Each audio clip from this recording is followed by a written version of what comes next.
So today's show, I'd like to welcome Elizabeth Harrin, FAPM. She is a speaker, author, parent, cat owner, and bookworm. She's spent 20 years of corporate project management and writing and consulting, and brings that to the fore. Along the way, she has delivered successful projects. I'm going to start that again because I fumbled. So let's start this again, because I'm reading that and it's all eyes, and that's thrown me. I'm going to try and see if you've got she's or I'm going to use your LinkedIn. Okay, I've got one. I can just send you a newer one. If you have, if it's a third it's party. One that we've just written in third party. Yeah, that'd be really cool. I was going to ask you for one the other day and I forgot. Can I drop it in the chat? How does Should that work? Be able to, yeah. Where is our chat? There. Should be down the bottom, yeah. So I just do that. Diskio error, what does that mean? Maybe because I've got it open myself. Close. Try again. Yeah, it must have been because I had it open. Yeah, that'll be it. This will work better. It's a bit, Elizabeth's so amazing. Yeah, well, that's it. It's what bios are meant to be, isn't it? It's funny, I just sent a bio off for a speaking thing that I am hoping, that I am doing. I had the drafted bio ages ago, and I'll send it across. I did a couple of tweaks and I didn't pay much attention to it. And then it's just gone up onto the website, and I've read it and I've gone, oh Jesus, all my typos are in. No, all you just copied and paste it.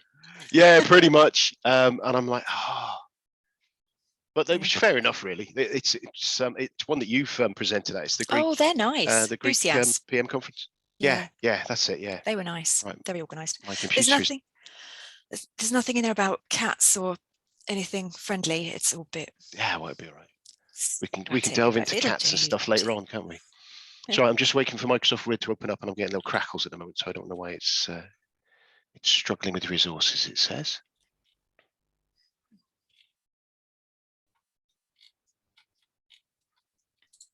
Oh, come on, stupid computer.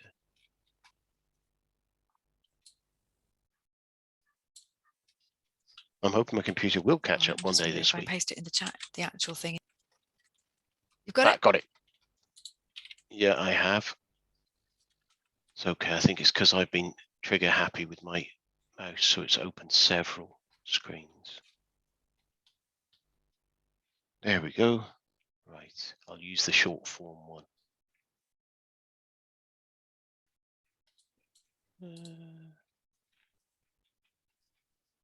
Yeah, that'll be a good one to use. Okay.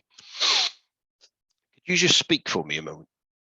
Hello, testing 1, 2, 3. Sorry, you were going crackly before. I'm just making sure that it still isn't crackly, because it's going to be both of us otherwise. So, right. Today, I'm delighted to welcome Elizabeth Harrin to the show.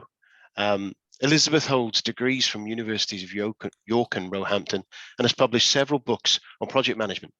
She is a fellow of the Association for Project Management, and as a practitioner, Elizabeth has over 20 years of diverse experience in business change and technology projects, predominantly in the healthcare and financial services industries. She's a director at Autobos Consultants Limited, a consultancy that supports project-led businesses with training, mentoring, and content design, where she specializes in helping teams manage multiple projects, engaging stakeholders, and still helping and engage stakeholders and still leave the office on time. And she can speak probably a lot better than me at this moment. She also, and I'm sure many people listening will have heard that the Rebel's Guide to Project Management is her blog, which, if my memory serves, you've been doing for a few years now, and it's quite popular. So welcome to the show, Elizabeth. Thank you very much. Thank you for having me on the show. Yes, Rebel's Guide to Project Management has a name. We've only used that name since the beginning of 2022. So if your listeners have come across it before, they might have known it as Girls' Guide to Project Management. And that rebranding story is a whole project in itself that we can talk about if you like. We may get into that, because it was one of the ones I was wondering to ask about. But yeah, I can imagine there's a few social issues and social things that would have influenced it, I imagine. But we'll Yes, find out a little indeed. bit about that. But before we delve into that, and as I say, welcome to the show. Let's start right at the beginning. Where were you born? Where was I born? Yeah. Just down the road. Just down the road from where I live now. So I grew up in Sussex in the south of the UK. Okay, cool. And and that's where you live now, as you say. You're not moved far. Yes, I have moved far in between, but I came back. Oh right. Okay. So you just listed out all the places I've been, really. I was in York for 3 years at university, and then worked in London for a bit, worked in Paris for a bit, but children in London didn't really go together, so we moved back to Sussex. All right. Wow. Excellent. So you mentioned children now. So what's the family situation with you then? Well, we have 2 boys, and yeah, so they're at school. They have meant that I manage my work around school hours 3 days a week. So I work part-time, which works out well, really. It gives me a bit of balance of everything and allows me to be the parent I think I want to be. Although I think probably like many working parents, I end up feeling like I don't do the parenting part very well, and I don't do the job part very well because I do none of them on a full-time basis. But we muddle through. We're all right. Yeah, I think there's always that balance, isn't it? It's that whole. I've recently I was off for a little while, and I gradually returned back to work on a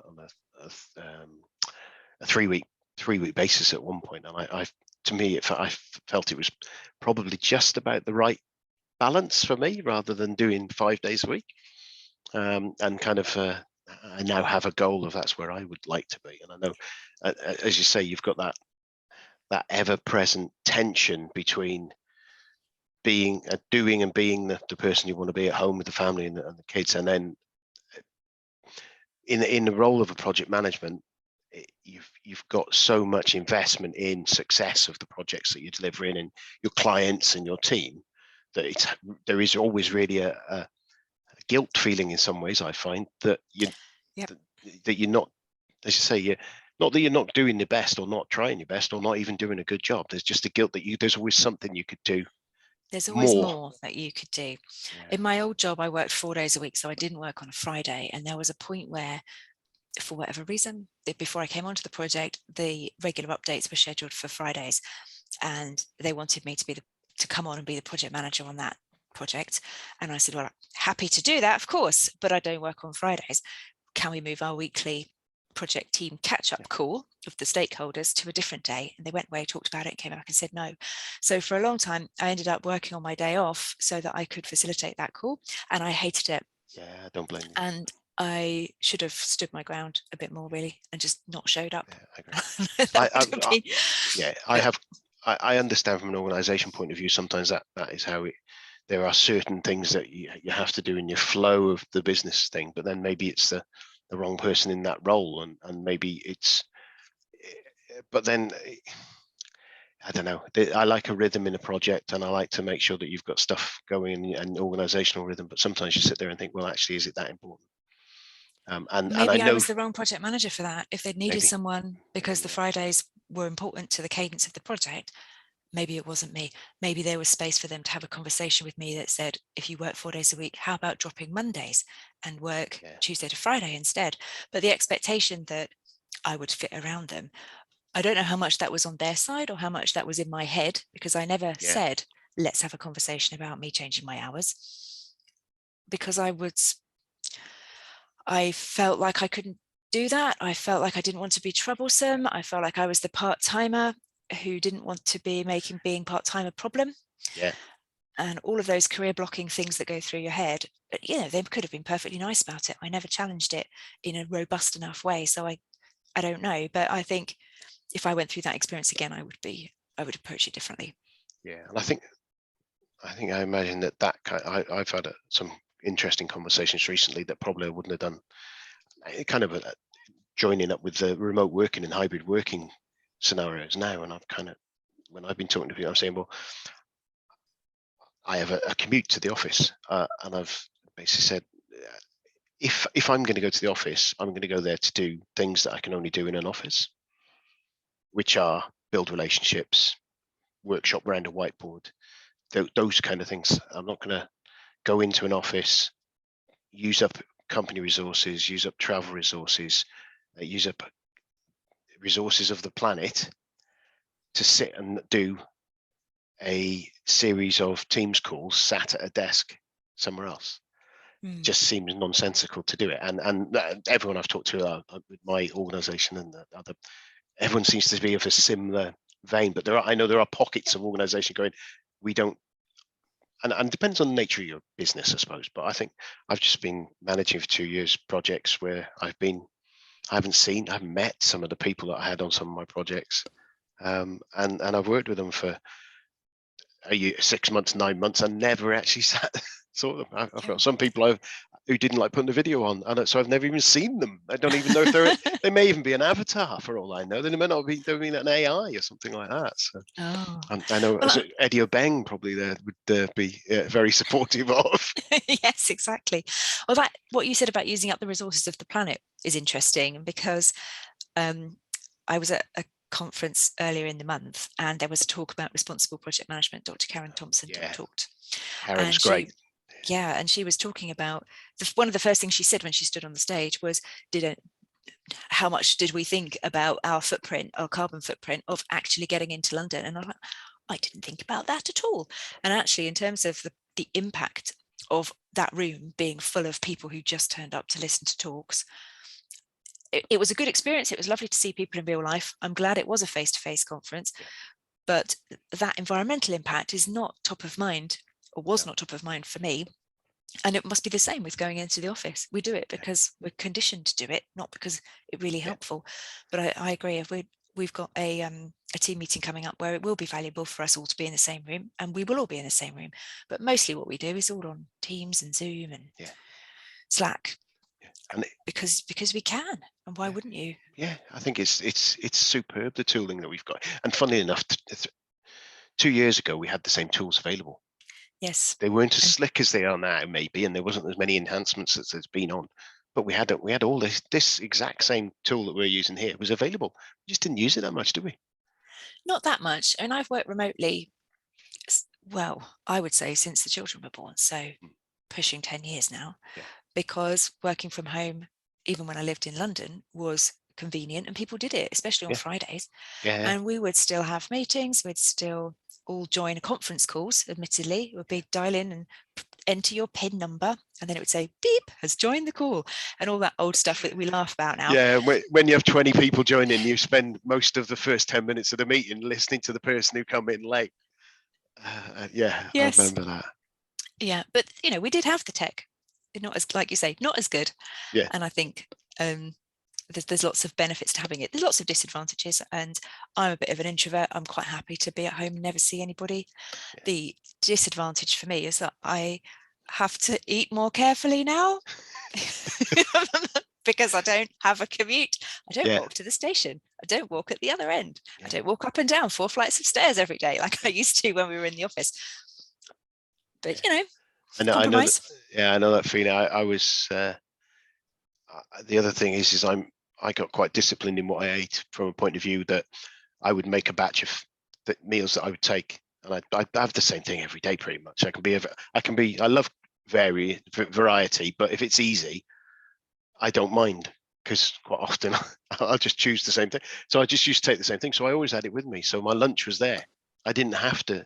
So this is one thing I say is when I have choices, I make poor choices with food, and therefore taking it with. Whereas now I've got a kitchen that has a number of different things that I can eat, and it's kind of, again, it's like, well, shall I have something healthy and good, or shall I just have a cheese toasty? And it is much easier.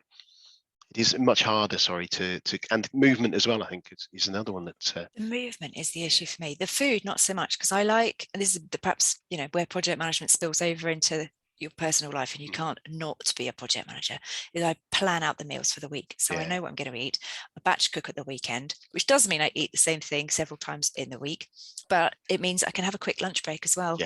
Just go in, microwave whatever the leftovers are, or heat up the soup that I made at the weekend, or do poached egg on toast, which is my go-to for breakfast and for lunch. Never both on the same day, but if I didn't have it for lunch, I'll have it for breakfast. Yeah, it's scrambled eggs for me is the one that I like to. Yeah. 3 eggs, scrambled, bang. And then it's quick. 2 minutes, yeah. But that is better than a big jacket potato from the cafe across the road laden with butter and cheese. Yeah, true. Very true. It's so when someone says, "Oh, do you fancy popping out for so in the office?" If you've got your meal with you, you kind of go, "Well, I've got this with me now, so you don't do it, do you?" No. So I said we're going down rabbit holes. Started the interview yet? Yeah, yeah. This is what this podcast is like. We'll talk about what's interesting, and again, it's interesting. My breakfast choices are interesting. Sorry, people listening. Yeah, I recommend the egg on toast. Yeah. Well, you can't beat a poached egg. I just too much water to boil and stuff. I'm too late. Again, if it's simple, I'll do it. All about productivity and speed for me at the moment. There's kind of top, left, right, whichever way it is. It's interesting. So just thinking about getting back on track on my list things. The next thing you're saying, you've got the family there, you've got the 2 kids. So we're talking about the kids. Where did you grow up? You grew up in Sussex, and kind That's of right. and what did you want to be when you were growing up? Did you want to be a project manager? No, I didn't know project management was a thing. I didn't know the job existed till I was already at work. I didn't know what I wanted to be, really. Having said that, that's not really true. I wanted to be a paramedic, and I was a volunteer with the Red Cross. When I was younger, I wrote to the ambulance service and said, "What do I need to be a paramedic?" And they wrote back saying, "Pretty much nothing. You can join straight out of school, and we'll train you with everything you need to know." Yeah. And I thought, oh yeah, but I really want to go to university. I don't know if I want to do that, and I certainly don't want to be a nurse or a doctor. So it was the excitement of the environment, I think, appealed to me more than anything. And so I thought, well, I'll go to university and then I can defer that choice and work out what I want to be after. And then if I still feel like being a paramedic is the right thing, I'll do that. And at university, I did English and linguistics for my undergrad degree, and that was pretty much not relevant for any job in the real world, apart from being an English teacher, which considered for about 5 minutes, but I didn't really see that as my calling either, which is ironic given the amount of teaching I do at the moment, but there we go. But teaching adults and teaching kids, I think, is different. And so after university, I thought, I still don't have any idea. And, I need to get a job. I'm not going to stay when I do a master's like some of my friends. I need to be working now and earning some money. So in those days, I don't know if they still do it, but the graduate training schemes in the milk round, and the employers came to the university. So we had that career service talk about all the different things, the big blue chip companies that you could go and be a graduate trainee at. And I thought, oh, okay, I'll do some interviews with them and see what sticks, really. So I did a few interviews with big companies, and I remember doing one for a bank, and I was awful. I mean, I did not deserve to get the job. I had not prepped properly. I didn't understand anything about finance, and I left there thinking, I cannot do this again. I cannot go into an interview and look like an idiot like that again. And so I prepped much better for future interviews. It was a really good learning experience. Unsurprisingly, I didn't get that job, and then I landed a job with American Express on their graduate training scheme. So I set out to do 4 different placements in a year, did whatever training they threw at me, which was a lot. We were very lucky, actually. We learned a lot, and we were mentored by people, and we got to see different bits of the business. And that's when I discovered that project management was a thing. And then oh wow, there's a job, and it involves ticking things off on a list and telling people what to do. Because when I was interviewing, I'd made myself a spreadsheet of who I was interviewing with and what stage I was in my application and what the results were. And I was always quite an organized list ticking off person. And then suddenly to know that there was a whole profession, I wouldn't have known it as a profession then, but a whole job, a career path that was organizing other people. I was like, yes, this is me. This is what I want to do. And so I found project management quite early, but accidentally. That was a very long answer to your question. Sorry. That's right. It's exactly it's not an uncommon thing that I've heard. And I know that with the graduate schemes, and I know that my organisation I work with, it's got graduate schemes and apprentice schemes, and where people go through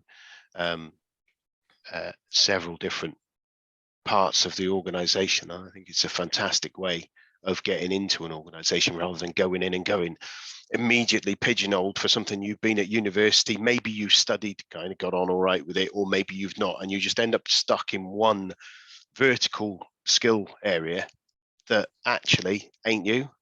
And you would never know that because you don't know exactly, what else is out there. well, And that's or you the spend other 12 months doing it and you can't, then it's hard to jump across, isn't yes. it? It is hard to jump across. Well, after the graduate training scheme, we weren't guaranteed jobs, so we had to find a job in the organisation. Yep. And I ended up working in HR, which was okay, but it wasn't really my calling. And I knew at that point that I wanted project management. So I applied for some project management jobs within the organisation, and there weren't really opportunities there. So, just back on the looking at job adverts, finding out what there was. And I got my first proper project management job after, well, I was only with American Express about 18 months, I think. Mm-hmm. So unfortunately, went through all their graduate training scheme, learned a ton of stuff, made some really nice connections, and then left. But I was there with my next company for quite a while, so I think I made the right choice.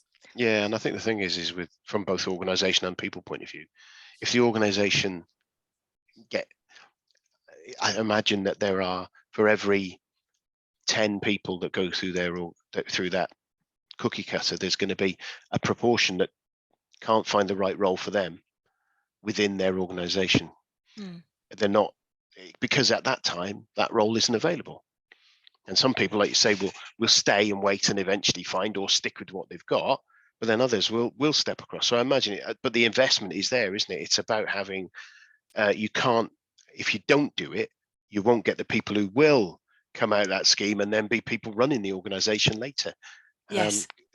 Because how will you find them? So you've always got to have that little bit of attrition and accept the fact that attrition's there, isn't it? Yeah. I can't remember who it was. It's a quote I've seen on LinkedIn so many times. It's kind of about training, and it's kind of what if we train these people and they leave?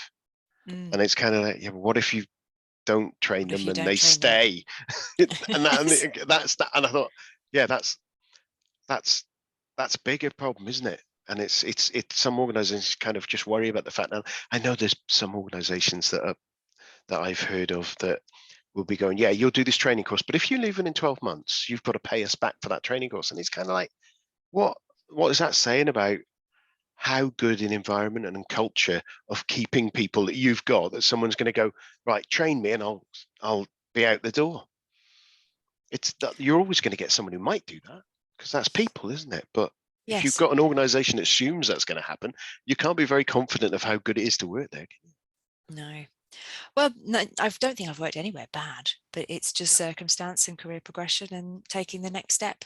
Yeah. That have helped me move on. And I haven't worked that many places. Yeah, I think. I was going to say about that was you said you worked at Amex, and where did you move on to then? Well, I went to work for AXA.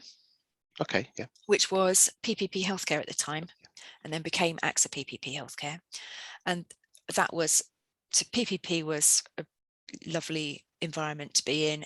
We sorted out health insurance for people, so there was a lot of digital projects, communication, insurance kind of projects.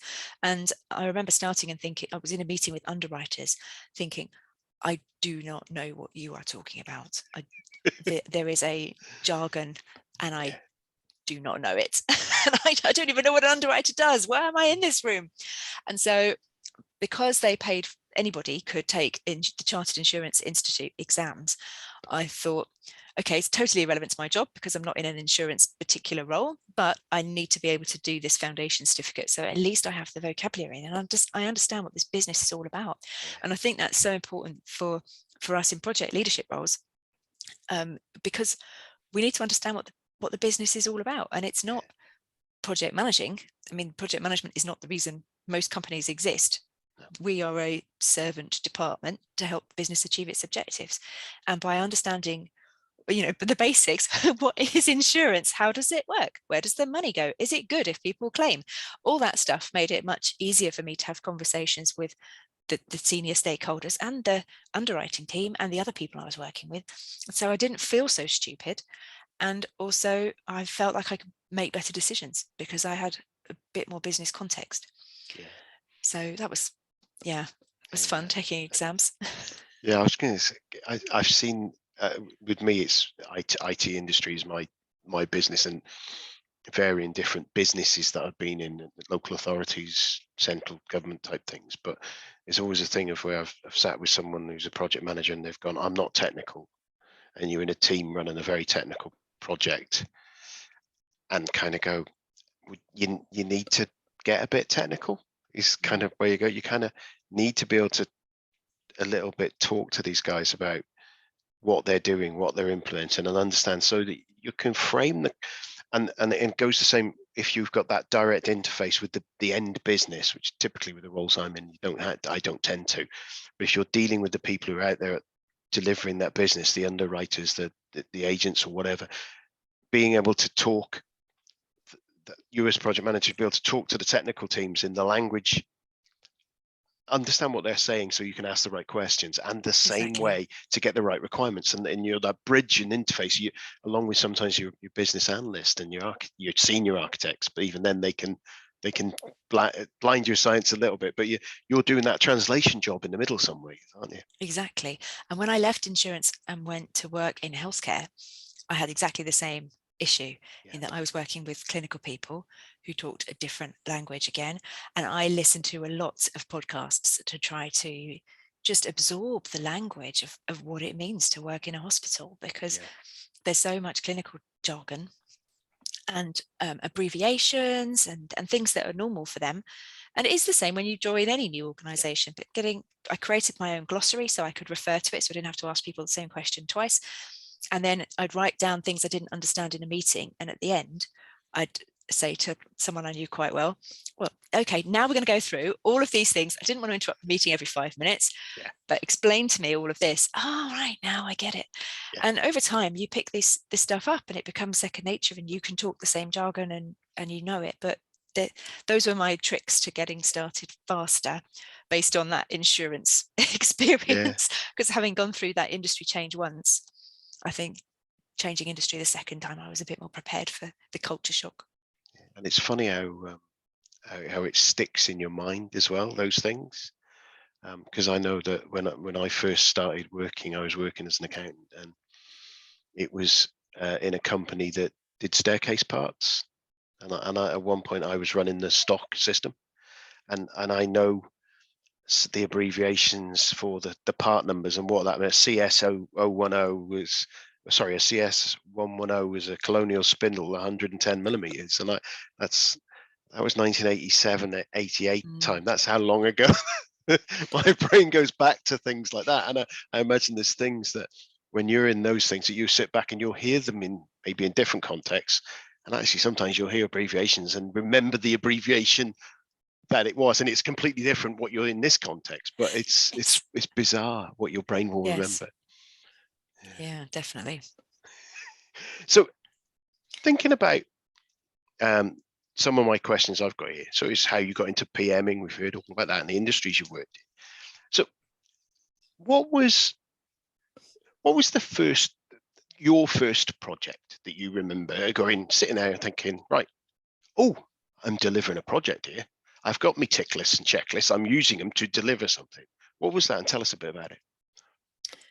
Well, that's interesting. I suppose I wasn't in charge of a project, but when I was a graduate trainee, one of my jobs in those various different graduate placements was to help organise an industry conference on fraud for telecoms people.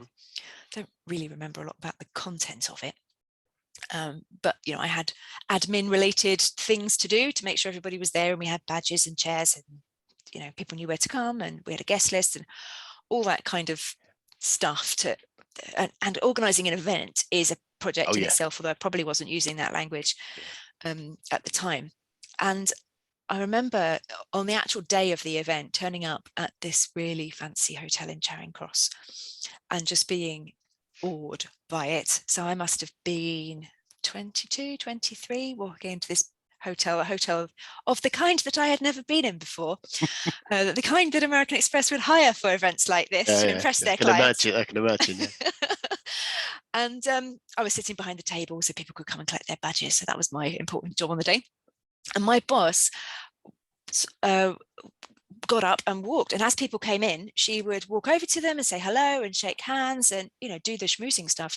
And I remember that part of the project thinking, oh my god, that's what I'm expected to do. Am I expected to do that? You know, why am I sitting here behind this table? She looks so confident.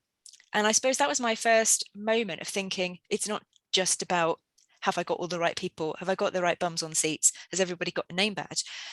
Who's lost at the tube station, who I need to phone? It was about the smiling and the handshaking and the connections and the relationships. And I think seeing her do that role made me think, yeah, this is expected. This is what is part of any corporate role. But, you know, as an inexperienced, shy introvert, that's not natural to me. So I suppose seeing it made, having people role model what is the right behavior when you haven't seen that before. Just, you know, when you're new in the workplace, you know, I remember someone, when I was temping at university, I remember someone having to show me how to use a fax machine. So, you know, these things, when you're new in the workplace, nobody teaches you that when someone arrives, you get up and you go over and shake their hand, because everybody does it. You know, I wouldn't think to teach somebody that now, because I would just do that. I make small talk. If I go down and collect a visitor from reception, I talk to them while we go up in the lift. And it's just that small talk. So I suppose that this is a very long-winded way of saying that was the first time I remember. I suppose I thought that the people aspect of getting projects completed is just as important as the actual behind the scenes admin stuff. And it's like, as you say there, that it's all about the people. The tools and the techniques and the tick lists are there. They're essential tools for the people. And without the people, it doesn't get done, does it? And without those relationships and without that communication, nothing happens. No. And I think we forget lucky. it sometimes. We do, but I think I was lucky to see it and have that light bulb moment quite early. Yeah. Because it just underpins the fact that, you know, I've seen people who struggle with small talk, and I mentor project managers, and there's always this, you know, somebody would, to give an example, was saying, well, I'm not really sure if this is going to happen or what we should do. And I said, well, have you spoken to that person? Oh no, am I allowed to ring them? I mean, that wasn't the words that they used, but, you know, the sentiment was, I don't know in my role if I am allowed to talk to these people. Yes, you are allowed to talk to them. You pick up the phone and you talk to your stakeholders. This is part of the job. Yeah, and I think that is the thing, isn't it? Is stakeholders is the one, and when you take stakeholders being the people with the purse strings down to the people who are using the system and spin it, the whole, because sometimes we forget that as well, don't we? We forget the fact that the real stakeholders are much wider and more varied than you realise. I don't think you forget that in a hospital, because I think I'm sure I did in insurance, because in insurance world, you hope people will never use your product because that's how you rake in the money. But in a hospital, when I did my induction and went to visit a hospital and had a tour, and we're going behind the scenes and stuff, I remember standing at the reception desk and the lady in front of me was crying. And she was a visitor or a patient. And I was thinking, wow, this is what we do. If my IT project puts computers into theatre and they break, someone gets their operation cancelled and they have to live with breast cancer for another day. And that is unacceptable. And so in the healthcare environment, it's really clear to see, and you never forget that the end customer is the patient, is the consultant. You're trying to make people's lives easier. And you know, the family who come and visit, it's a huge stakeholder pool, but it's really obvious. Whereas I think in other industries, it's perhaps less obvious who your end customer really is. Yeah, and it's really understanding what you do about it, where you've got the, as you say, with the phone call ones, it's generally about people who've got purse strings or they're doing something for you, and it's that those are the ones that, as you say, it's kind of we do, and I get it a little bit as well, is around the hierarchy in organizations, whether someone is senior, more senior, less senior. Do you want to trouble them? You know they're busy, and it's not. And you know what I mean? It's that kind of, how do you? And sometimes being cognizant of those situations is right, but having them stop you is wrong. Yes, and it's how do I approach this person in the most appropriate way for them?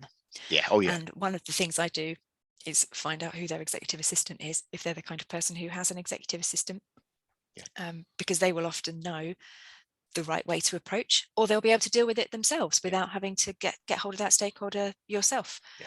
So they can be quite useful connections. But Yeah. I've done all the things that you read about. I've done get into the office early and then hover by the lifts until someone who important arrives, and then I'll just walk you to your first meeting and talk to them on the way. I've had conversations with the CEO during a fire drill, so we all exited and I just happened to find myself next to him walking down the stairs. Great, pick your brains. Take your moments, don't you, when you can. Although we don't really do that in virtual world. It's those kind of accidental encounters is harder to engineer. They are, but I do think that we've got the alternative of chat messages, which are, if you're not sitting back going, oh, I can't talk to that person, it's an informal way of pinging a message to someone which doesn't demand an immediate response. That you can go, hi, I'm just managing this project at the moment. Have you got 5 minutes just to chat about this?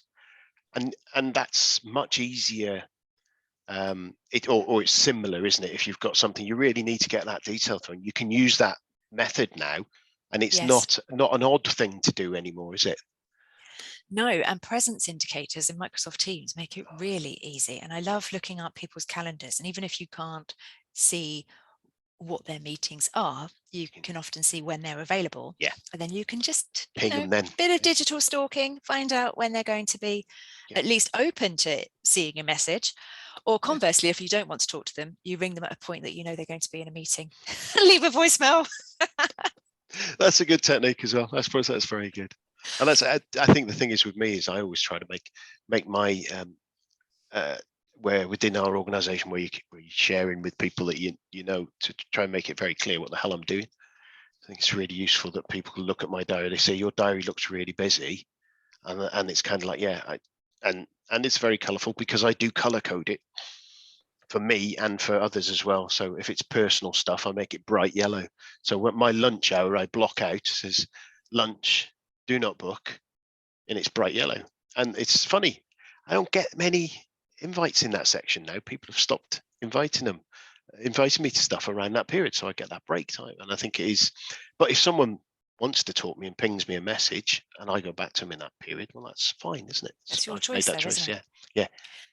I'm seeing more people put on the bottom of their emails, and I've got it on mine now too. My normal working hours are blah, blah, blah. I'm sending you this email at a time that suits me, but I don't expect a response. Because I think with international teams as well, and just this understanding that someone like me who's working part-time around family, I'm not always there in the afternoons. So if it's really urgent, or because I might be a bit bored, I might pick up and open my laptop in the evening. This morning, I was in work at 7:30, but that's just because it suits me, not because it's just how it works out in my life. And I don't want people to feel obliged that they have to email me back the minute that they see the message. And I think there's becoming that more, we're a bit better at boundaries now than perhaps we were a couple of years ago. Yeah, it's a different, I think people accept that we all feel as if we can set boundaries. Yes. More now, because certainly for me with mental health issue that I had last year, part of the reason for that was I wasn't setting my boundaries properly when working from home, and I was letting my work stretch. And then since I've been back, it's kind of been one of these ones of, right, I'm being brutal about my boundaries and setting my boundaries. And I know looking back before the lockdown era and all that, for those, well, people will know when we're recording this anyway. It's all right. Sometimes it'll get published when it gets published, but it's March, it's just March 2022. It's just over 2 years since the pandemic in the UK. And I know that for several years before that, and for a lot of time, I'd have my company phone, I'd have it with me, I'd have email on there, I'd be checking it, using it out of hours for work, and it just, I don't have the company email on my phone anymore, because I use my laptop for the email, my personal email on there, but for the company email, it's kind of, I'll check it when I check it, and half the time I don't check email these days, but that's another story entirely. I try to keep myself to certain slots when I look at it and don't read most of it. But I think I've lost my train of blooming thought there. Yeah, it's about these boundaries. It's boundaries. It's about the boundaries and making those boundaries. And I think there's a different expectation on the boundaries now. I hope maybe it's just the fact that I've set mine, and I'm seeing hopefully people mirroring mine a little bit. And I've been talking to everybody in my sort of like circle who I deal with. I said, these are my boundaries. This is what I do. And some of them have taken that on board and do it themselves. Yes. Which is good. It's all better for all of us, isn't it, really? It is. So we've heard about the first project that you can remember, and I've got to say, organising events has always looked like project management to me. I've got a friend of mine who does running events and organising local running events, and you look at what they've got to do to put on a local running event with closing roads, coordinate. You just look at that and it's just a project. And weddings, a huge project. Yes. Yeah. And it's weird that project management isn't taught as a skill in schools, but then kids have to do projects. So they're getting, we've got a project to do. Oh, well, you haven't taught them how to do projects yet. There are some schools embracing that, and the PMI Educational Foundation has resources for people who want to teach it in schools. But you're right, I think it should be a curriculum subject, because we had Kanban boards up. In fact, the boys made one at the weekend during lockdown for homeschool. Yeah, we created a Kanban board of what we were going to study and what we were going to do each day and when we'd done it. And I'm hoping that I can pass on some project management skills to them, because it's a life skill. Being able to organize yourself is a real benefit to people. So I know some people, people think in a variety of different ways, and different techniques work better for different people. But if the basics and the principles and the theory is there, then they can hopefully find ways of working that work best for them. Yeah. So I wish it was a bit more embedded in the curriculum. I do as well. I was delighted the other day. My daughter, who is writing a book, my eldest daughter, she does creative writing and things, and she'll get an idea for part of her story and stuff, and she's scribbled it on her arm in class. and I was sat with her, and she said, oh yeah, she's putting it up and she's got her phone. What are you doing? I'm just putting it on my Trello board, because I'd introduced her to Trello. And brilliant. And I was like, my work is done here. You are bringing up humans that will enter the workplace fully employable. Yeah, with tools that you can do. Whereas a few years ago, when the whole family kind of looked a bit silly, we were doing something in the garden. We have 3 windows in our kitchen, and I had Post-its on the windows of that's all the stuff we're doing as we do this this garden project. And it's like, when you've got one, stick it in the middle. When we've done it, stick it over there. Yep. And I was the only one who did it, to be honest. We had the list, but I was the only one who moved the tickets. I was essentially Scrum Master for it. That's okay, because they see you modeling it and they'll probably go, oh my God, Dad's doing that embarrassing sticky note thing again.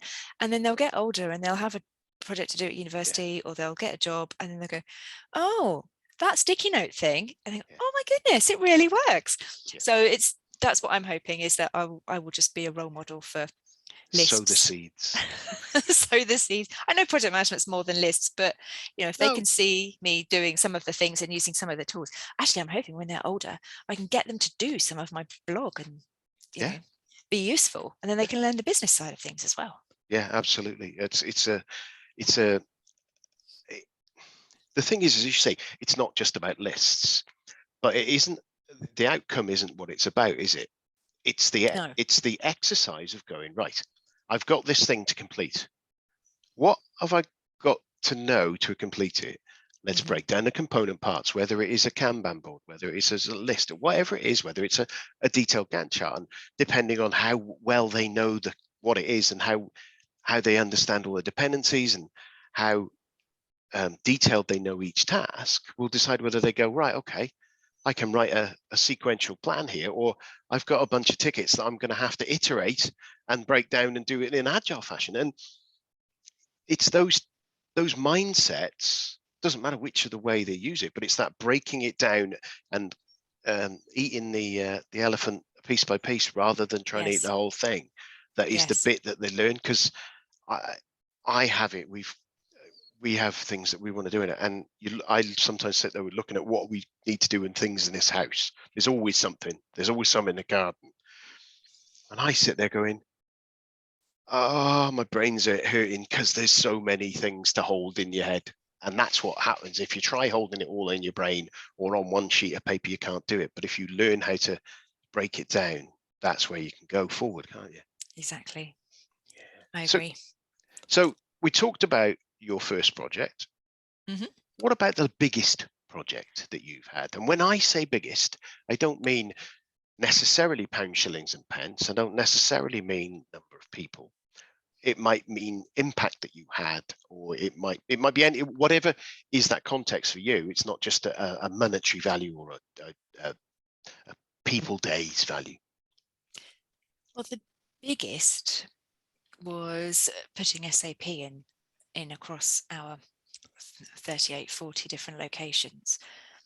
That was very much a team effort. We had a very hands-on project sponsor, loads of commitment from the senior team. It was very much a burning platform situation. So the change, while it was difficult, was actually easy because there was no organizational choice. It was, we move our software onto this new software tool, or we do not have a business.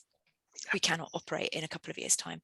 So the vision was very clear. The project was very structured, and coordinating all of those different work streams. We ended up training about 6,000 staff. So, that was, and it was millions, but that was big for me and big for the organization. It was probably the biggest change project that they'd led or they'd had to implement for many years. But if you compare that to something like, oil and gas or building an Olympic stadium, I mean, it's not big, but that was probably my biggest. I think another one that was quite, towards the end of my time at Spire, I ended up doing quite a few things that were sort of more business change rather than IT. And so being involved in the work to get us ready for GDPR. And that was, again, transformational in many respects, and a lot of communication. It touched a lot of different areas of the organization, but then so did some of the other healthcare regulations that came into force, and having to implement some of those, which radically changed the way that we captured data, radically changed the way that we interacted with doctors, and how we reported on progress and how we were judged by the industry. So those were big in a different way. Big, but not that you'd know if you were outside of healthcare, you wouldn't think necessarily anything of it. But in terms of what it meant to me and what it meant to us, I think some of those were. And it is, and that's why I said, I always don't think of it as being umpty million, because there's that complexity. There's so many factors that can define something as big. Is my view of it, and I think that's why I try to, before I ask that question, was always say, don't just pin it down to pounds, shillings, and pence, because pounds, shillings, and pence can be. It's very easy to install something of umpty million pounds if you just place an order with a PO and stick it in a room. That's an easy project, isn't it? Exactly. Some kind of commercial off-the-shelf software installation for an international company is very big.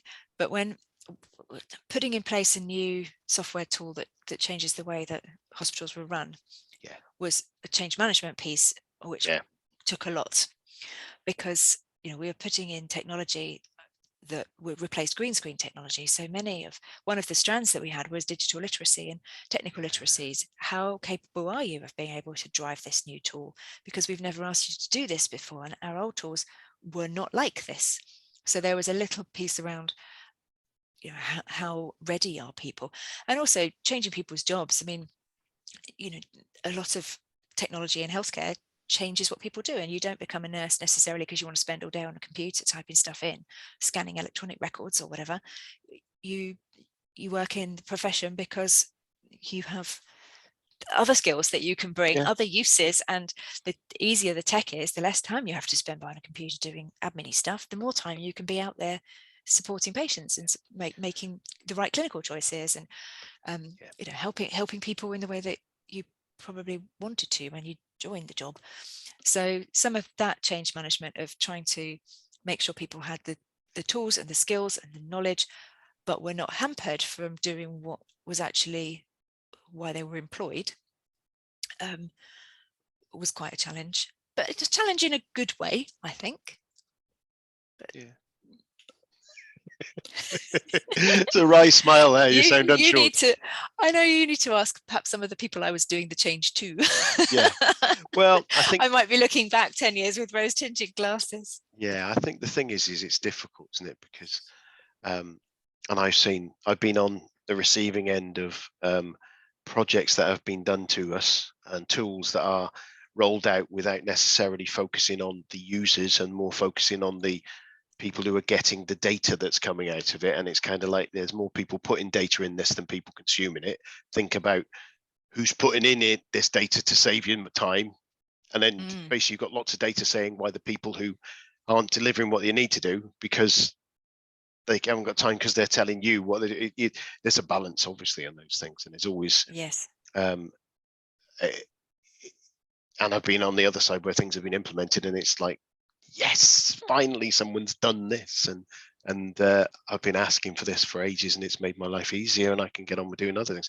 And obviously mine's dealing with people and dealing with projects. It's nothing that is as important as a nurse or a doctor giving high quality care to an individual and having the time to assess someone.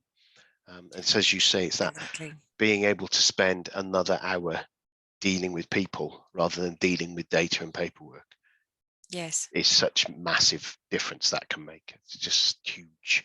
So what did you learn from those projects, from those large projects? Because typically they can be quite educational. Yes, I learned that what you start out to do isn't necessarily where it ends up, even if you're waterfall. Yeah. So we were definitely not agile for any of those projects, but often working to a fixed date as well. I think all three of those projects that I mentioned had fixed date.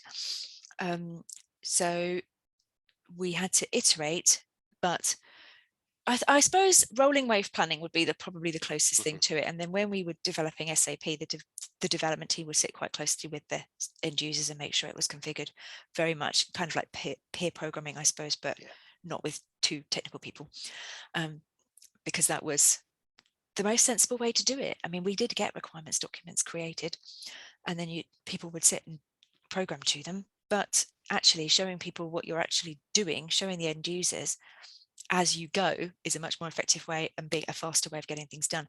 So I suppose I learned from that there is no perfect methodology. You have to tailor what you do to every situation, and it's fine to just make a start and see where you end up. As long as you've got a goal in mind, that can really focus the mind. I suppose the key thing, and the radiology project that I haven't talked about, was having a really clear vision. Is what is it that we want to do? What is our driving goal? And maybe it's GDPR compliance, maybe it's compliance with regulation, maybe it's getting rid of this ancient software so that we can stay compliant and be able to operate in the industry. All of those are very clear.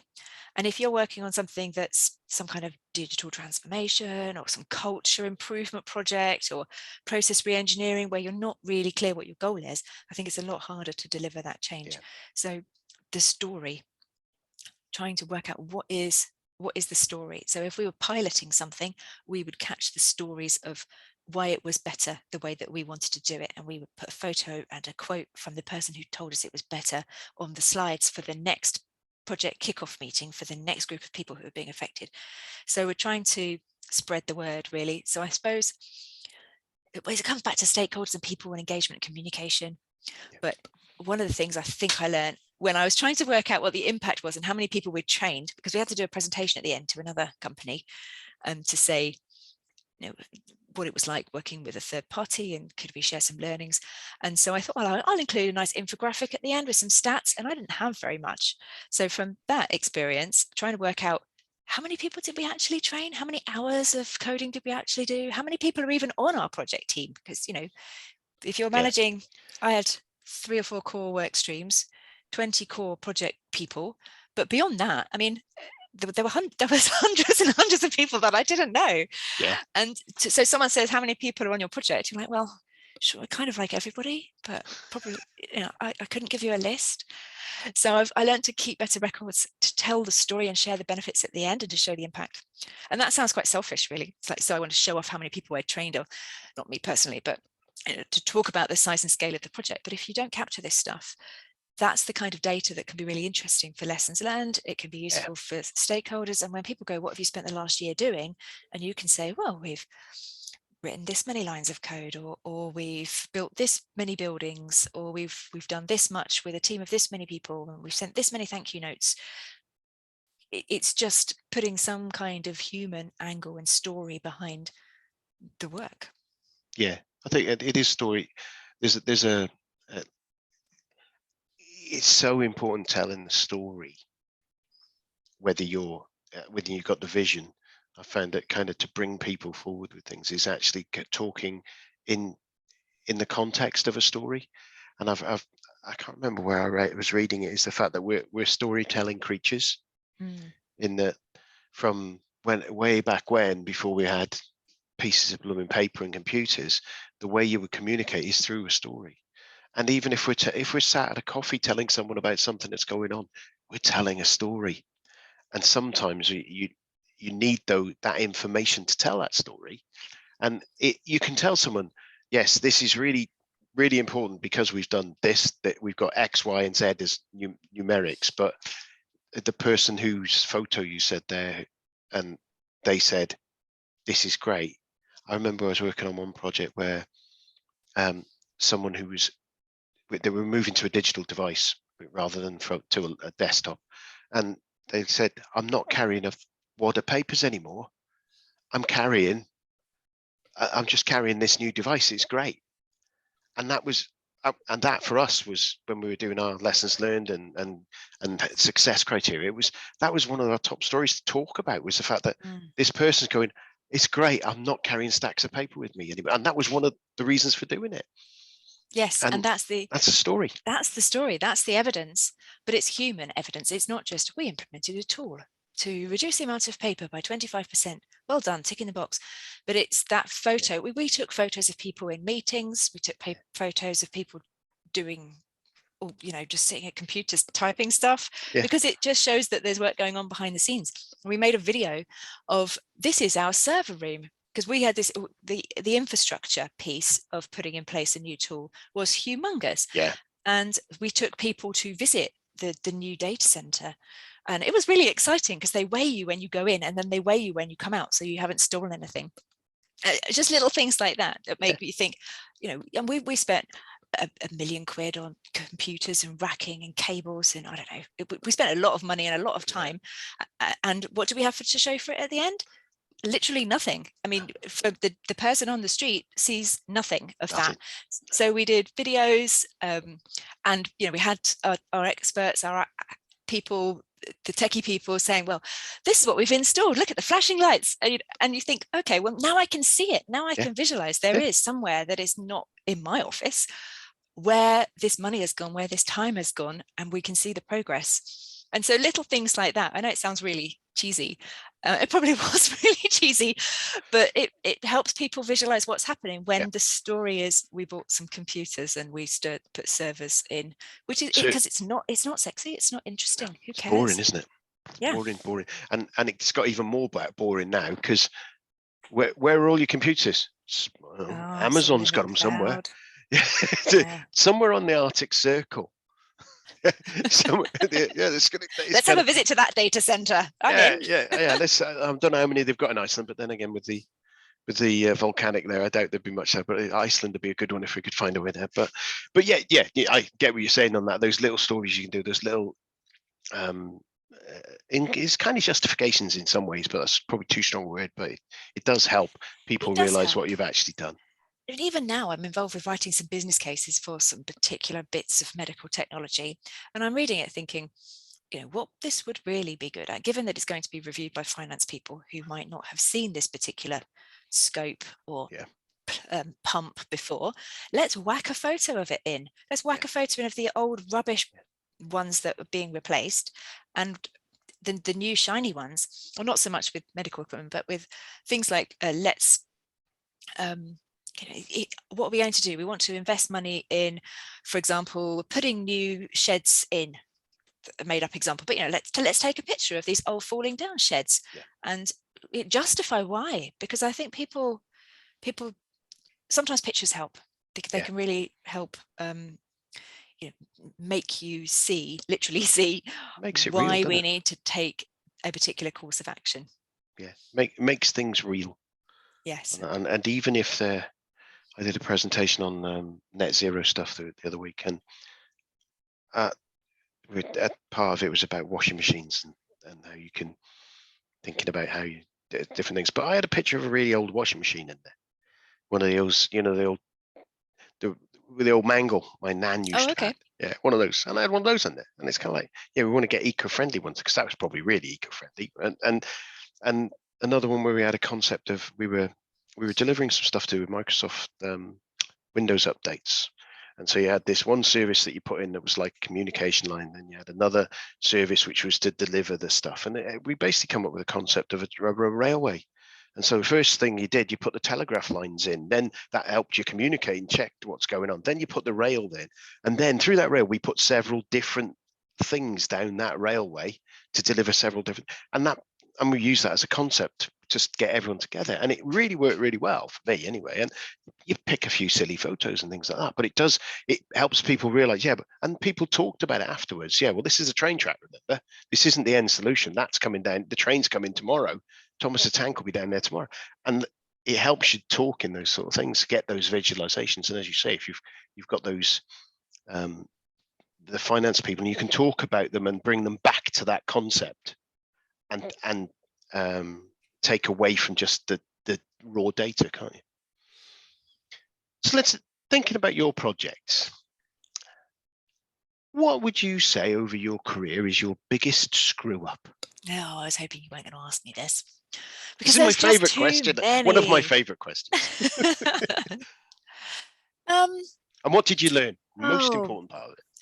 Well, early on in my career, and this is a story I tell quite often, I forgot a key stakeholder. And that didn't turn out too well for me. I filled in an Excel spreadsheet to track a budget and got the formulas wrong and lost loads of money. I said we had more money than we actually did.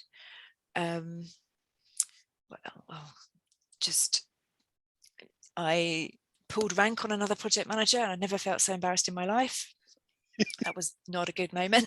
And after, as it came out of my mouth, I was like, why am I speaking to you like this? So I think she forgave me, but I've heard all of those myself. I've done all. I think I've heard. All three of those I've got on my list, I think. I think what I learned from each experience of not doing a good job. Also, I sent out something that I felt was in my power to send out. You send out reports, or someone says, do an update, and I sent out something, and I got into a lot of trouble for sending that out with the particular numbers that I had included. And I suppose that I learned from that to just check that project sponsors are happy before you send anything, even if what you're sending is true. Maybe the project sponsor would like to have it framed in a certain way, or perhaps that's not right. They may want to tell the story exactly around the outside of it to soften the blow with some people.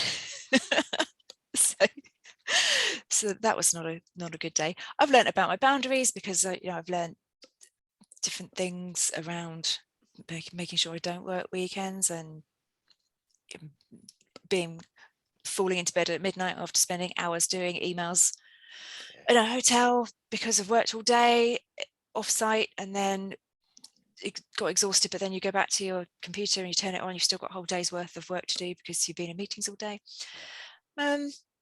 So I don't know. I feel like project management is totally a learning experience all the time.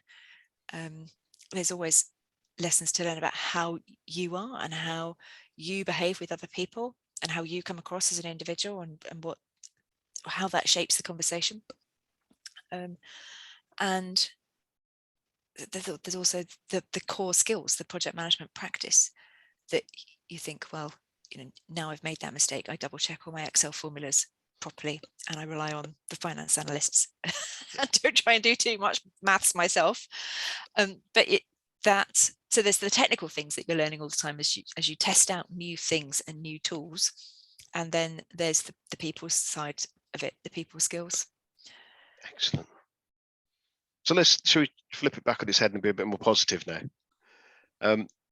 What would you say is your proudest project delivery? Which of those that you look back of, and I'm sure the first one that's come into your head is probably what it is, that just gives you a warm glow, and you can sit there and go, I did that. That was me. And your team, obviously, but it'll be, you made you feel good. I think coming into healthcare, the first project I was given was to put new computer systems and new machines into X-ray departments. And we had a team, there were 4 or 5 of us. We did the same thing in lots of different hospitals over about 2 years, and we got really good at it.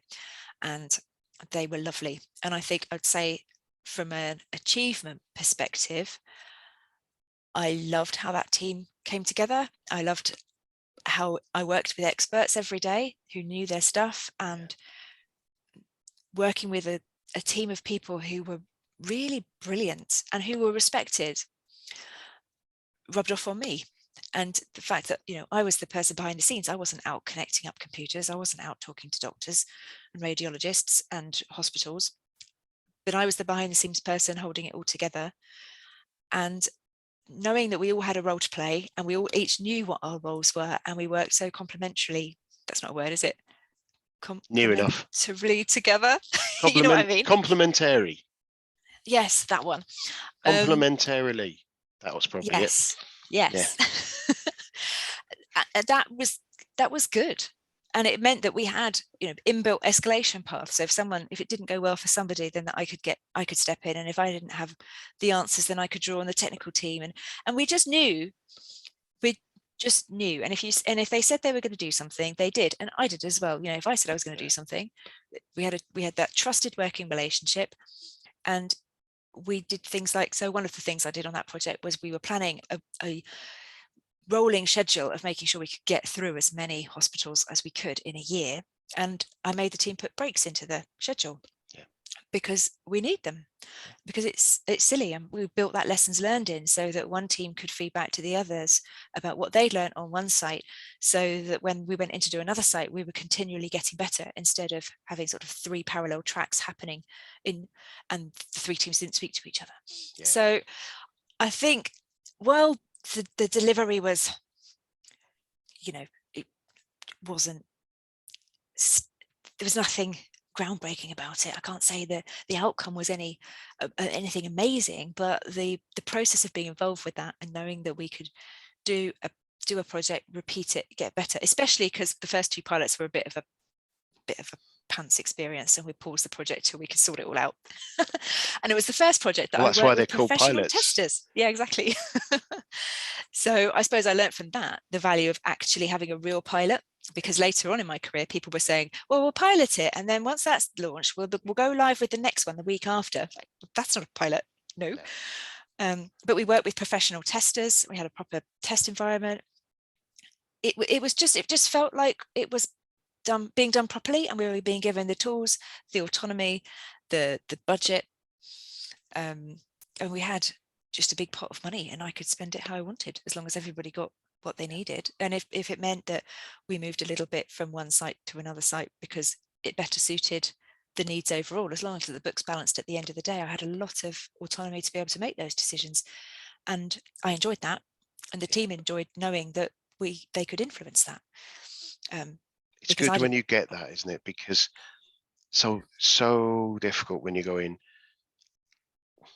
kind of cap in hand for fairly straightforward, obvious decisions for efficiency and for the long goal of the project. You've got to go around and go, oh yeah, but we've got to make sure we've done this, and 15 people have got to triplicate sign it. And by the time they've done that, it's too late to have even implemented what you were going to try to do anyway. All we want is another headset for the machine, and it's like 150 quid. Think, like, why? Yeah, it just drives you crazy, doesn't it? And you do. I know. Yes. I know as a project manager that I think there's an entrepreneurial spirit about us. But that also translate into a bit of control freakery, and kind of where like, just give me the direction, give me the thing, I'll do it, go away. I'll let you know when I need you and I'll keep you informed, but just let me run the team. Let me run the existence. The team reported to me, so it wasn't like that at the beginning, but then as a part of a restructure, they actually became my staff. And that also helped us because it meant we were pretty much ring fenced from all the politics of everybody else. And it was great because we could control our own time. So, I mean, that was only temporary during the life of the project, but while that existed, it was great and a good learning experience for me as well. What does it mean to be a line manager? And I realized I didn't like it, but good to try it out. And so I think that was probably one of the best projects I've been on because of what we were able to do and how we were able to help with new technology, and people were grateful, and also because of how the team was and how we were as a team. And you get to know people when you're on the road with them, and you get to count them as your friends. And we had social events, and we tried to factor in Christmas going out places, and it was, I'm not in touch with any of them anymore, so they're not, but in terms of work friends, they were it was a nice working environment, and we had a lot of autonomy, and I think that made a big difference. And it taught me that that's how projects could and should be, because I think the bigger the project, the more oversight and governance there needs to be on it, and that means the more executives want to meddle in it. Rightly so, but I found that the bigger, the more transformative projects have a much more political side to them. So there's a lot more of that, where the project management role turns less into doing the job of a project manager and much more into relationship management, negotiating. And I suppose that's what happens as you get more experienced and you get given bigger things, the role changes, and it's not really what we would notice as what we would know as pure project management anymore. It's much more, I don't know, it's not even really proper program management. It's more a blend of all of those things, and change management, and just get it done, Elizabeth. But don't forget to tell everybody what you're doing all the time, and change. And when we change our mind every 5 minutes, we'll expect new plans. I know where you're coming from. I know exactly where you're coming from. So with all this going on, you're obviously been busy, doing all these projects, delivering all this work, family as well. You decided to start blogging and writing. What made you do that? And let's talk about Rebel's Guide to PM. Well, I've always written, like your daughters. I wrote creatively when I was younger. I wrote stories and poems and all that jazz that you do, the teenage outpouring of angst that comes out as poor poetry. But I always said I'd write a book, and I said I wanted to write a book before I was 30, and that time started to come around quite quickly, and I needed to get on with it. And so I thought, well, what do I know? Well, hang on, it can't have been write a book before I was 30. I'm just trying to think back. Maybe it was. Maybe I don't know. It must have been. It must have been that a milestone birthday. Write a book. Before a certain point, anyway. And I thought, well, I don't know anything. My mum's saying, write a bestseller, write something like Jilly Cooper, then we can all be millionaires. And I'm like, yes, mum, of course, it's exactly up my wheelhouse. Of course I can do that. So the only thing I know, the only thing I've been doing is project management. So surely I can just write about that. But being a bit of an imposter and being quite young still at the time, I was thinking, well, I don't really have that much experience myself to talk about. So can I collect some case studies from other people, collate them, put some commentary, and use that as the frame for the book? So it's not just me, Elizabeth tells you what to do, but it's actually a collation of stories. And that became my first book. And when I was looking at how do you publicize books, people said, well, you should be blogging. So back in 2006, when blogging was very different to how it is now, I thought, well, all right then, I'll have a blog. So I learned HTML and I learned WordPress, and I've learned some CSS so that I could code my theme myself, and started to do that. So I started writing from that perspective, thinking, well, what could I write about? I mean, there were, at that point, I had started to speak at conferences and talk about projects and what we were doing. And I was reading the project management press, and I had written some articles for project management magazines and things, but often what I saw on conference programs, what I saw, the little photos next to the mastheads of all the articles, were pictures of men. And I thought, well, maybe there's space for a little bit more of a feminine take on what it means to be a project manager, because my lived experience is most project managers are women. In the organization I was in at the time, and subsequent to that, most of the project managers I have had direct work alongside have been women, and yet there weren't that many back in the day with their pictures in magazines, because we just, the representation wasn't as good as it is now. Yeah, middle-aged white man. Yep. And to a certain extent, that is still true. It is, yeah, it is. It is way too true. It is still too many of those. So that's the angle I took. And so Girls Guide to Project Management was born, and I was the girl, and it was my guide to project management. And then I started blogging and just never stopped. Yeah. And that's and so now let's talk about the change of title. Let's talk a little bit about that, because I think it's worth talking about, and I'm quite happy to have any kind of topics on this, really. And I think this is an important, I'm guessing this is an important topic. I might be wrong, but let's talk about it. It's Girls Guide to Project Management has always been slightly controversial in its title, because I think people would email me and say, well, I'm a man, but I still read your blog. Is that allowed? Oh, I shared it with my colleague and he wouldn't read it because he said it was for girls, stuff like that. But people would come up to me at conferences and go, oh, you're Girls Guide to PM. And I'd go, yeah, that's me. So I got known as it. It became a moniker of me, and I got very tied up and emotionally attached to it as a name. And I kept having to justify, no, it's for everyone, but I'm the girl and it's my guide, and don't you understand apostrophes, you imbeciles? But you don't have an apostrophe in a URL, do you? So no. I can understand. And it got abbreviated without the apostrophe when you write the URL. Anyway, for lots of different reasons, I felt very attached to it. But then I was also I turned 45 last year, and suddenly, can I talk about myself as a girl anymore? I didn't think I could, and I haven't been able to do that for quite some years, because I am now older. And also, people would email me and say, you shouldn't talk about women as girls. You are infantilizing a generation of women in the workplace, and we do not talk about ourselves as girls. It's not professional and it's not right. And someone even emailed me to say that my logo, which was a picture that an artist, I'd paid a lot of money for an illustrator to design a logo, which was lovely, and it's still my screensaver today, actually, because I'm really, again, emotionally attached to this picture of a woman at a computer.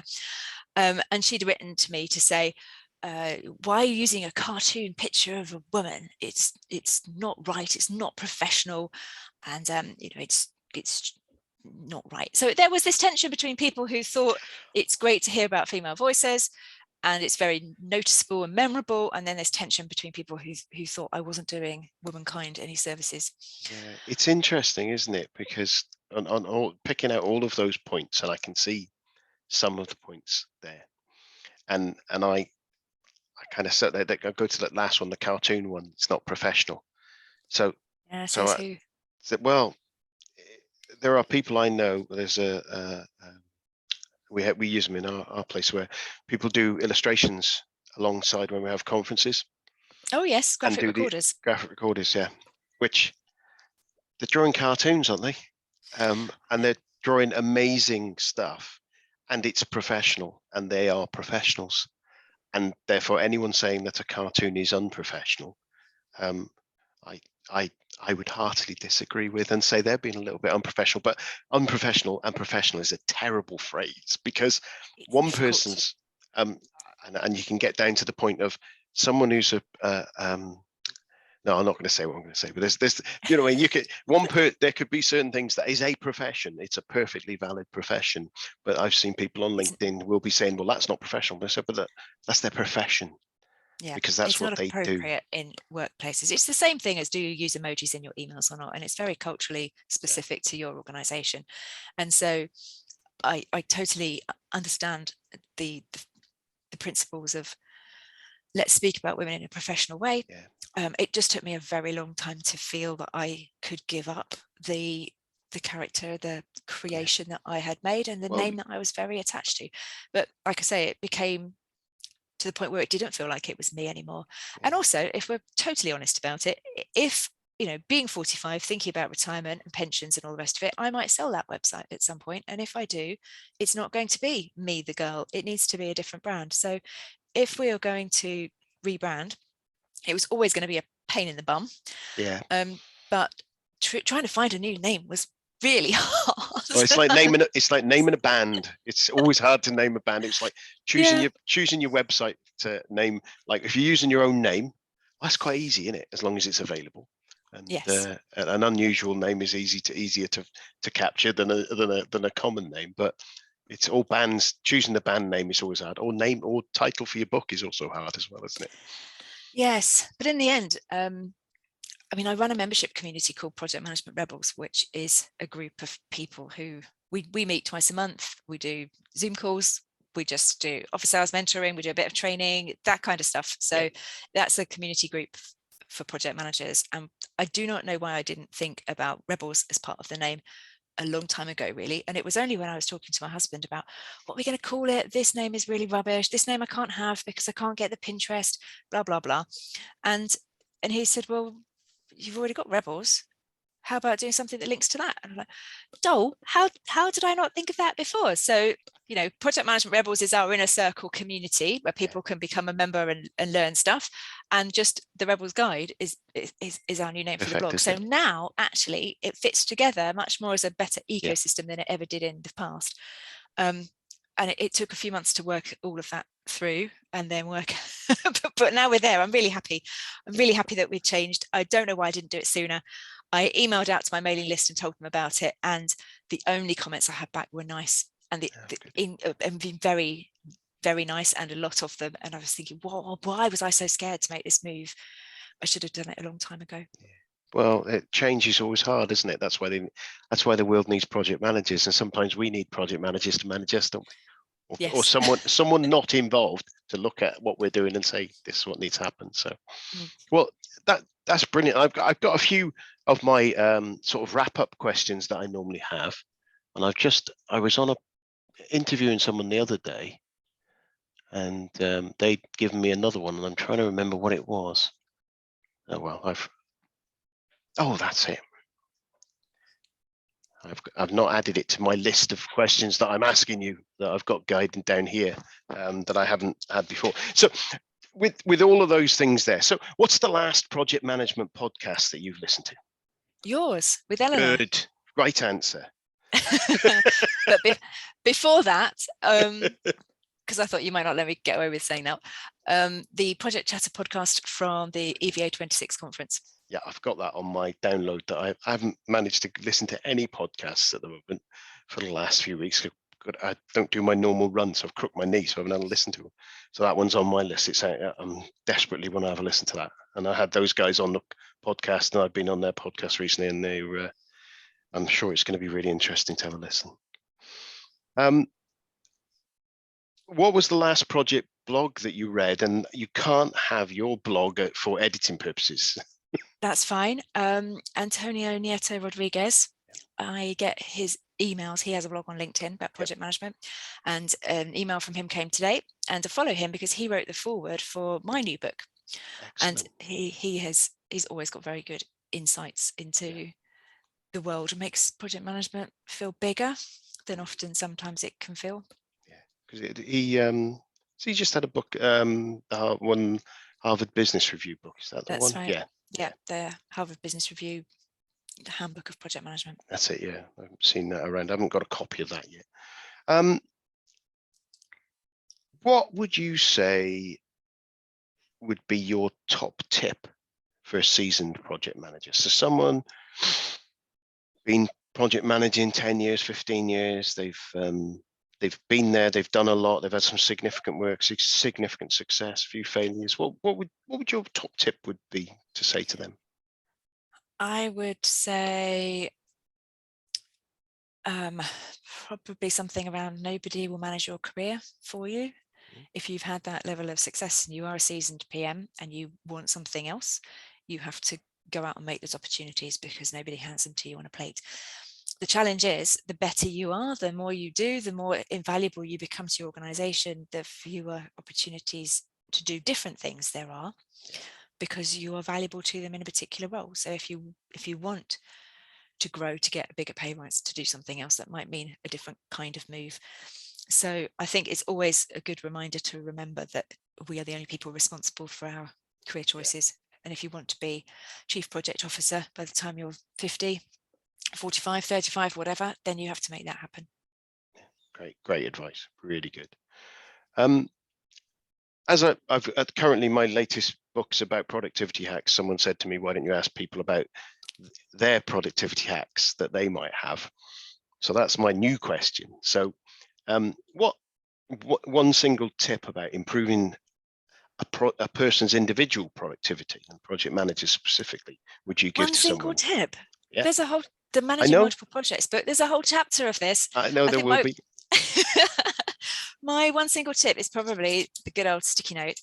And 3 things that you want to get done for tomorrow, you write them on your sticky note, you stick it on your laptop, and then you come in the next morning and you go, oh yeah, those are my goals for the day. Because too many mornings for me have been wasted going, oh God, I've slept, I don't know, or it's Monday, I don't know what I'm supposed to do, or some stuff's coming overnight, or there's emails I need to deal with, but they are not your most strategic important goals. Your most strategic important goals are the things you thought about last night that were how you wanted to spend the day the next day. Brilliant. Do those. Yeah. Brilliant advice. Brilliant advice. And this is my final question. That first day on that project, maybe it's the one we talked about where you were sat there, excuse me, wondering whether to shake hands with people or not. If it was you now who'd walk through that door and you were just shaking the hand of your younger self, what's the one bit of advice would you give yourself about project management on that first day? I would say it's easier to ask forgiveness than permission. And one of my very wise managers told me that, and I thought, yeah, that is right. Because often, you know, if you're doing things and you've got the project's interests at heart and you're doing what is right and ethical and sensible, you're not really going to get into any trouble for making smart choices. You've probably helped someone by taking the decision off them. And you know, if you have done it wrong, you ask for forgiveness, you say sorry, you move on. Yeah, and you learn. And you learn from it. You learn, don't and you? if you're in a good supportive organization, then that will not be a problem. So just do it. I think I've written on my board, it says think brave. Just have the courage to just do it. That's brilliant. I think that's a fantastic piece of advice for everyone there. It's kind of something I've found is, if you're asking permission, it takes that long to get permission that the opportunity's gone. So yeah, or I can't remember what it was now. It was a blog on something on LinkedIn where someone had written about oh, my brain's going silly. About the indecision gap when you're presenting opportunities to people. And that's the same sort of thing, because it's more likely when you're asking for permission, people go, oh, I don't know whether you're allowed, let me go and check. And it's that cost of indecision, that's that delay of there that just rips it up. Now, thank you. I know we've gone on longer than you probably planned. And it's that's fine. A couple of technicals at the beginning. Really appreciate the amount of time you've given me. It's fantastic. No problem. Thank you for having me on the show. It's great to have you on. If people want to get hold of you, want to chat to you, have you got anything, speaking engagement, books coming out, whatever is going on that you would like to promote to the listeners, let me know. Buy my things. Yeah, exactly. Yeah, yeah, or just how people can find out about those things. Sure. My next book is called Managing Multiple Projects, and that's out in May 2022. So you can have a look for that if you're one of these people like me who has to juggle several projects on the go at any one time. Yeah. And then, as we talked about, if you go to Rebel's Guide to PM, there's that's my blog. And I'm on all the social media places. You can find me on Instagram. We have a Facebook group called Project Management Cafe. And then our membership community is projectmanagementrebels.com. You can find me there too. So I'm on LinkedIn. I'm in all the places. You can come and hang out with me wherever you want. I'll stick all the links in the show, but yeah, guys, you'll be able to find them there. So Elizabeth, all I can say is thank you very much for coming on the show, and have a wonderful rest of your evening. Thank you very much.